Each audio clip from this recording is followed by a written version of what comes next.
নমস্কার, সুপ্রভাত। খবর দিনভর নিয়ে আপনাদের সঙ্গে রয়েছে আমি জুনেলা। হাথরাসে মৃত্যু মিছিলে দুর্ঘটনা নাকি চক্রান্ত, ষড়যন্ত্রের তথ্য উত্তরপ্রদেশের মুখ্যমন্ত্রীর। বিচার বিভাগীয় তদন্তের নির্দেশ যোগী আদিত্যনাথের। ঘটনার দায় কার, আর এই নিয়ে হাথরাসে দুই সুর।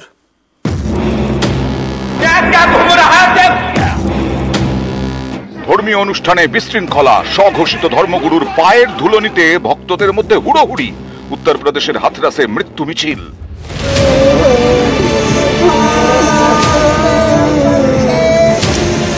সাধারণ মানুষ যারা ছুটে এসেছিলেন এবং যাদের মধ্যে মহিলাদের সংখ্যাই সব থেকে বেশি, তারা ছুটে আসলেন কোন দিকে?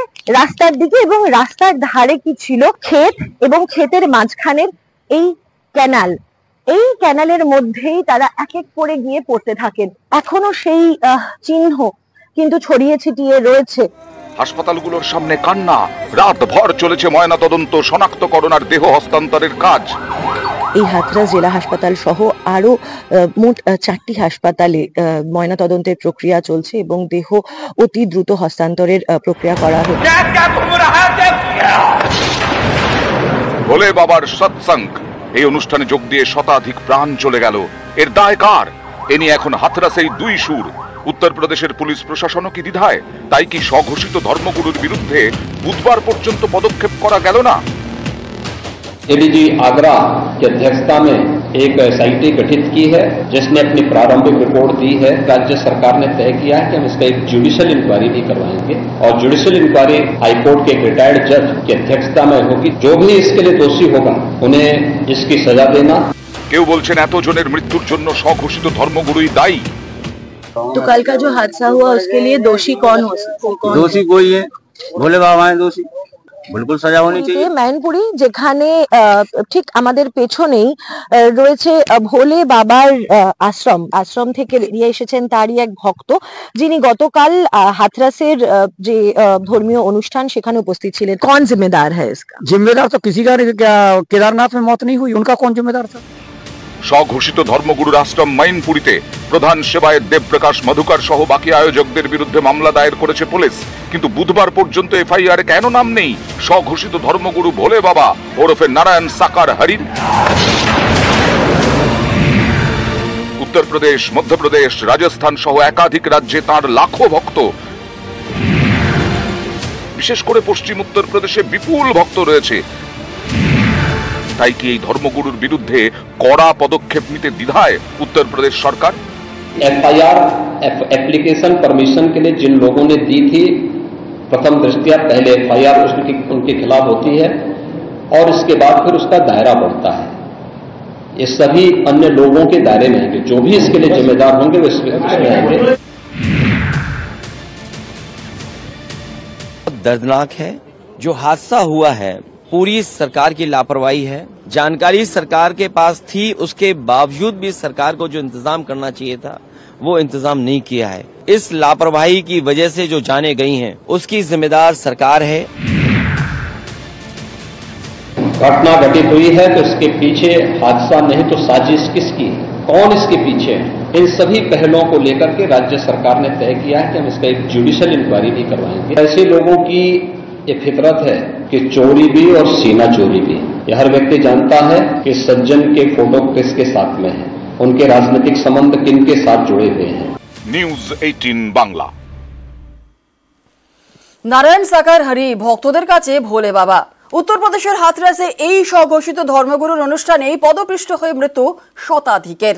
তারপর থেকেই আর খোঁজ নেই ভোলে বাবার। তার মাইনপুরীর আশ্রমে হানা উত্তরপ্রদেশ পুলিশের।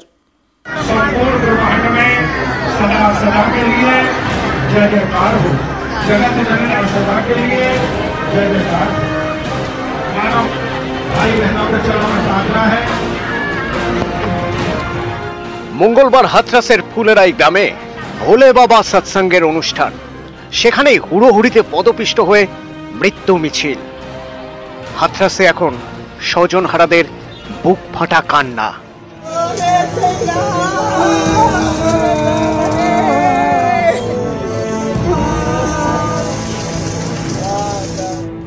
এই ঘটনায় কাঠগড়ায় স্বঘোষিত ধর্মগুরু, নাম সুরজ পাল, যিনি বেশি পরিচিত नारायण साकार हरि उर्फे भोले बाबा नामे। प्रेम से बोलना और जिसकी इच्छा है वो करेगा। क्या क्या घूम रहा है क्या?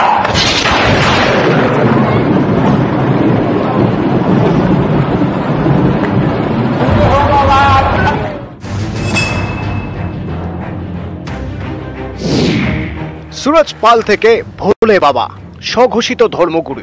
ভোলে বাবার দাবি তিনি নাকি একসময় উত্তরপ্রদেশ পুলিশের গোয়েন্দা বিভাগে চাকরি করতেন। চাকরি ছেড়ে স্বঘোষিত ধর্মগুরু হয়ে যান।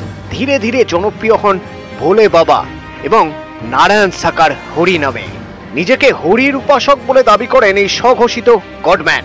উত্তরপ্রদেশ, মধ্যপ্রদেশ, রাজস্থান একাধিক রাজ্যে নাকি তার লাখো ভক্ত আছেন। স্ত্রীকে সঙ্গে নিয়েই চালাতেন সৎসঙ্গ। স্বঘোষিত ধর্মগুরু হলেও বেশিরভাগ সময়ে সাদা স্যুটটাই পরতেন।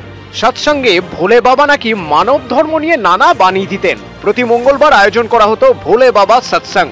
গত 25শে জুন मैनपुरी জেলায় এরকমই সৎসঙ্গের আয়োজন করা হয়। এরপর এ সপ্তাহের মঙ্গলবার হাথরাসে, সেখানেই মৃত্যু মিছিল। অভিযোগ 80,000 ভক্তের যোগ দেওয়ার অনুমতি নেওয়া হলেও অনুষ্ঠানে ভিড় হয় আরো অনেক বেশি। এই অভিযোগ আগেও উঠেছে।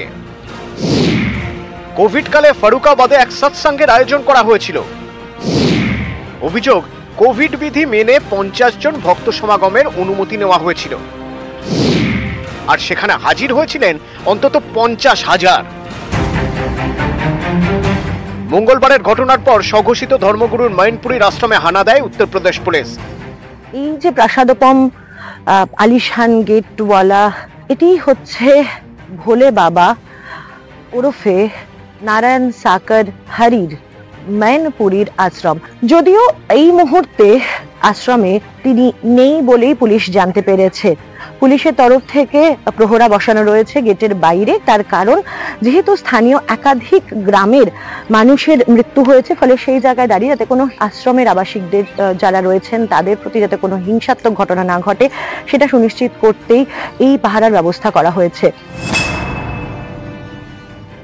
সুবিশাল গেট এবং তার সঙ্গে সঙ্গেই এই গেটের ঠিক বাইরেই লাগানো রয়েছে 200 জনের নামের তালিকা। এই 200 জনের তালিকার মধ্যে অন্ততপক্ষে 150 জন তারা রয়েছেন मैनपुरी থেকে এবং এরা প্রত্যেকেই ডোনেশন দিয়েছেন। এবং ডোনেশনের অঙ্ক দেখলে আপনি বুঝতে পারবেন যে এই বাবার কাছে কত টাকার ডোনেশন জমা পড়তো। কেউ 50,000, কেউ 1 লক্ষ, কেউ 2 লক্ষ বা কেউ তারও বেশি টাকা ডোনেশন দিয়েছেন। মৈত্রী ভট্টাচার্যর রিপোর্ট, নিউজ 18 বাংলা, হাথরাস, উত্তরপ্রদেশ। অবশেষে আরাবুলের জেল মুক্তি। গতকাল হাইকোর্টে জামিন আরাবুলের, আর আজই বারুইপুর জেল থেকে তিনি মুক্তি পেয়েছেন। 8ই ফেব্রুয়ারি গ্রেফতার হন আরাবুল ইসলাম। আইএসএফ কর্মী খুন সহ একাধিক মামলা আরাবুলের বিরুদ্ধে। আরো একবার আপনাদের জানি রাখি, অবশেষে আরাবুলের জেল মুক্তি। গতকাল হাইকোর্টে জামিন আরাবুলের, বারুইপুর জেল থেকে মুক্তি। 8ই ফেব্রুয়ারি গ্রেফতার হন আরাবুল।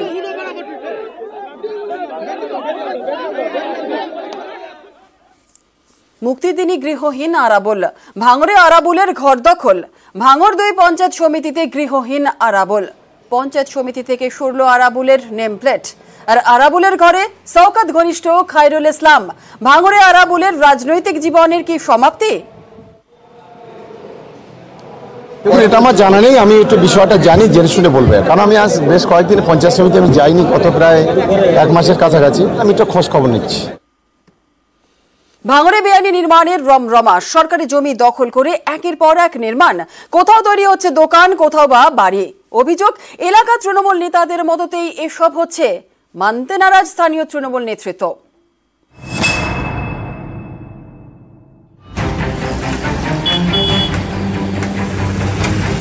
দক্ষিণ 24 পরগনার ভাঙড়, এখানে বেআইনি নির্মাণের রমরমা। এই দেখুন, উত্তর কাশীপুর থানা এলাকায় সরকারি জমি দখল করে বেআইনি নির্মাণ করা হচ্ছে। একেবারে খালের গায়েই তৈরি হচ্ছে বাড়ি, দোকান। বেআইনি নির্মাণ, অবৈধ বাড়ি, তা সত্ত্বেও রয়েছে ইলেকট্রিক কানেকশন, বসেছে electric metre.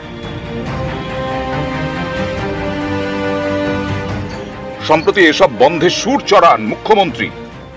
Bidhannagar, new town সহ বিভিন্ন জায়গায় বেআইনি নির্মাণ করে আবার ইলেকট্রিক কানেকশনও পেয়ে যাচ্ছে। ইলেকট্রিক কানেকশন দেওয়ার আগে ফায়ার লাইসেন্স দেবার আগে আমি একটা দেখবো না? ভাঙড়ের কাশীপুর থানা এলাকা দিয়ে বয়ে গেছে বাগজোলা খাল। এই খালেরই পাড় দখল। কাঠজোলা, সোনপুর, রাধানগর সহ বেশ কয়েকটি এলাকায় খাল পাড় দখল হয়ে গেছে। কোথাও তৈরি হচ্ছে দোকান, কোথাও বাড়ি। উড়ে যাচ্ছে বলে এটা রিফায়ারিং করছে। তো আপনি কি এইভাবে কলম তুলে কাজ করতে পারেন খাল করে জায়গায়? পারি না, কিন্তু স্যার এ তো সরকারের জায়গা, আমি ঠিকই আছে, এখানে অনেকটা গাঢ়ে থাকবে রাস্তা। প্রশাসনের পক্ষ থেকে কোনো রকম বাধা বা কিছু করছে না? বাধা তো হচ্ছে স্যার, যেহেতু আমি এতিম লোক, নেতারা ওই জন্য আমার সহযোগিতা করছে। বাসন্তী হাইওয়ের পাশেও একই ছবি। এখানেও সরকারি জমি দখল করে তৈরি হচ্ছে দোকান বাড়ি। এ নিয়ে চাপানুতোর তুঙ্গে। অভিযোগ, এলাকার তৃণমূল নেতাদের মদতেই রমরমিয়ে বেআইনি নির্মাণ চলছে। 91 রুট বরাবর, বাসন্তী রুট বরাবর, খালের ধার, নয়নজুলি, এই সমস্ত কিছু বুঝিয়ে নির্মাণ হচ্ছে। রাজনৈতিক দল, তৃণমূল কংগ্রেস, প্রশাসন সব মিলেমিশে এরা করছে। এই নির্মাণটা অবিলম্বে বন্ধ করতে হবে এবং তার জন্য প্রশাসনকে ব্যবস্থা নিতে হবে। অবৈধ নির্মাণ যারা করছে এটাকে তীব্র প্রতিবাদ জানাই এবং এটা ইমিডিয়েটলি বন্ধ হওয়া উচিত এবং এটাকে মাননীয় মুখ্যমন্ত্রীর কান পর্যন্ত আমাদের পৌঁছে দেওয়া উচিত। এবং এই যে অবৈধ নির্মাণ, এটাকে না ভাঙলে এবং বন্ধ না করলে, এবং এতে প্রশাসনের মদত ছাড়া তো হতে পারে না। আমাদের কাছে তেমন আমার কাছে কোনো খবর নেই অবৈধভাবে নির্মাণ হচ্ছে। বিশেষ করে আমি এই কাজের সঙ্গে কোনোভাবেই জড়িত না। আমি নজরদারি করে দেখব কে বা কারা জড়িত আছে। তৃণমূলের পঞ্চায়েত প্রধানে কথা বললেও তার দলেরই দাপুটে নেতা শওকত মোল্লা কিন্তু কবুল করেছেন যে ভাঙড়ে বেআইনি নির্মাণ হচ্ছে। বেআইনি নির্মাণ সরকার এখানে কোনো কম্প্রোমাইজ করবে না, আমি যতটুকু জানি। শুরু হয়েছে একদিক থেকে এই বেআইনি নির্মাণ কাঠামোগুলো ভেঙে দেওয়া, এটা সরকার সব দিকে নজর রেখেছেন, আশা করি সেটাও হবে। এক্ষেত্রে কোনো কম্প্রোমাইজ নেই। ভাঙড় থেকে কল্যাণ মণ্ডল, নিউজ 18 বাংলা। সরকারি জমি জবরদখল বন্ধ করতে কড়া মুখ্যমন্ত্রী, আর তারপরেই তৎপরতা। কচুবেড়িয়া জেটিঘাটে পাকা স্টল নির্মাণের কাজ বন্ধ করল গঙ্গাসাগর বকখালি উন্নয়ন পর্ষদ।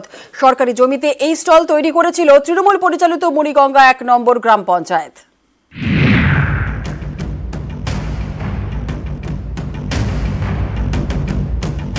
দক্ষিণ 24 পরগনার সাগর ব্লকের কচুবেড়িয়া জেটিঘাট।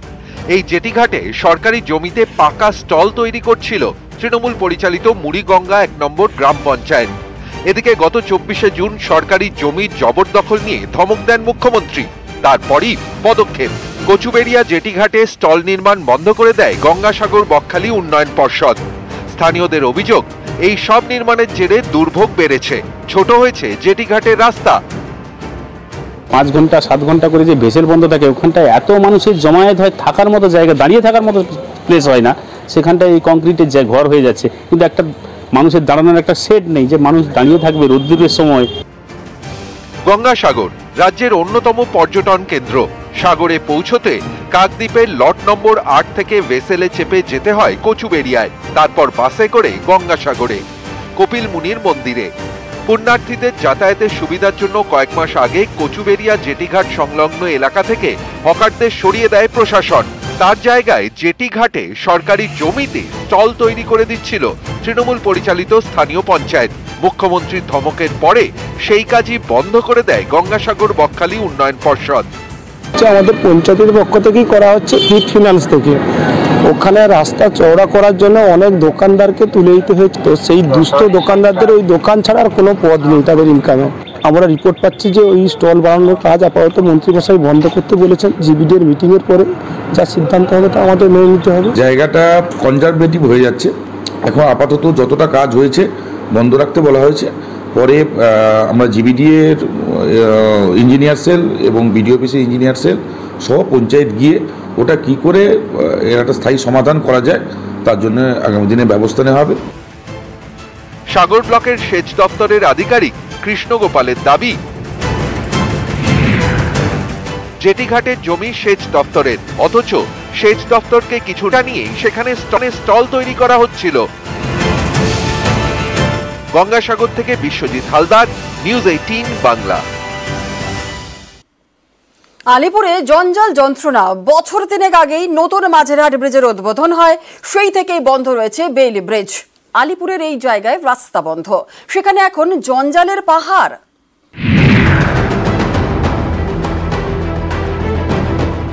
দু সালে মাঝেরহাট ব্রিজ ভেঙে বিপর্যয়। তখন বিকল্প রাস্তা হিসেবে তৈরি হয় বেইলি ব্রিজ। এরপর 2020 সালের ডিসেম্বরে উদ্বোধন হয় নতুন মাঝেরহাট ব্রিজের। তখন থেকে বেইলি ব্রিজের প্রয়োজন মিটেছে, এই ব্রিজ বন্ধ করে দেওয়া হয়। সেই থেকেই আলিপুর অ্যাভিনিউয়ের এই জায়গায় জমছে জঞ্জাল। চারদিকে বহুতল, সেখানকার আবর্জনা ফেলা হয় বন্ধ ব্রিজের কাছে। জঞ্জাল জমতে জমতে এখন যেন পাহাড়। হ্যাঁ, এনারা সব ফেলে, সব বিল্ডিং বান্না ভাঙা হলে সব এখানেই ফেলে, গাছ কাটা হলে সব এখানেই ফেলে। বাড়ি বাড়ি ময়লা তুলতে যায় না? হ্যাঁ, সব যায়, তবুও মানুষ ফেলে। হ্যাঁ, তবুও সবাই ফেলে। এখানকার যত বিল্ডিং এ যত ময়লা আছে সব এখানেই ফেলে।